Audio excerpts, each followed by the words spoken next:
আসসালামু আলাইকুম। আশা করি ভালো আছেন। দেখতে দেখতে অনেকটা ঠান্ডা নেমে গেল, তো ভাবলাম পাখিদের জন্য একটু ঠান্ডার ডোজ করাই। তো কোন ডোজটা ঠান্ডার জন্য করাবো সেটাই আপনাদের মাঝে শেয়ার করব। তো আপনারা ভিডিওটা একটু মনোযোগ সহকারে দেখবেন। তো এখানে যে পাখিগুলো দেখতে পাচ্ছেন, তো এগুলো আমি ডিমের জন্য উৎপাদন করতেছি। তো এর আগের ভিডিওতে আমি দেখেছিলাম কয়েকটা পাখি আমি বিক্রি করেছিলাম।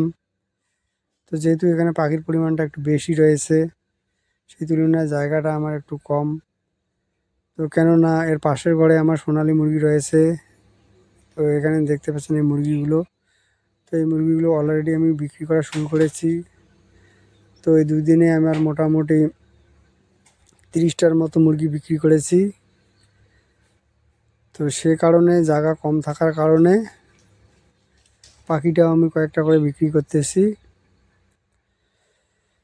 তো এখানে দেখতে পাচ্ছেন আমি এদের জন্য এখানে পানির ব্যবস্থা করেছি। আর এখানে একটা দেখতে পাচ্ছেন ট্যাবলেট। এই ট্যাবলেটটার নাম হলো ইন্দ্রোফক্সাসিন। তো এখানে আমি 2 লিটার পানিতে 2টা ট্যাবলেট দেব। আর সেই সঙ্গে আমি এখানে ভিটামিন ব্যবহার করব। তো ভিটামিনটা রয়েছে এইটা ভিমরেল। তো এখানে দেখতে পাচ্ছেন। তো এখানে আমি 2 লিটার পানিতে 2 খাপা ব্যবহার করব। এই ট্যাবলেটটা আমি 3 দিন ব্যবহার করব। আর এই ভিটামিনটা আমি 7 দিন ব্যবহার করব। 7 দিন পর ভিটামিনটা গ্যাপ দিয়ে তারপরে আবার ব্যবহার করব।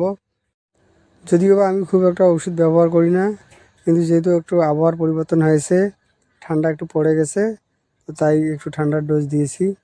তো এখানে আমার যে ঘরটা দেখতে পাচ্ছেন, এই ঘরটাকে আমি এমনভাবে বানিয়েছি যে এখানে সহজে হাওয়া প্রবেশ করতে পারে না। এই কারণে ঘরটা অনেকটা গরম থাকে।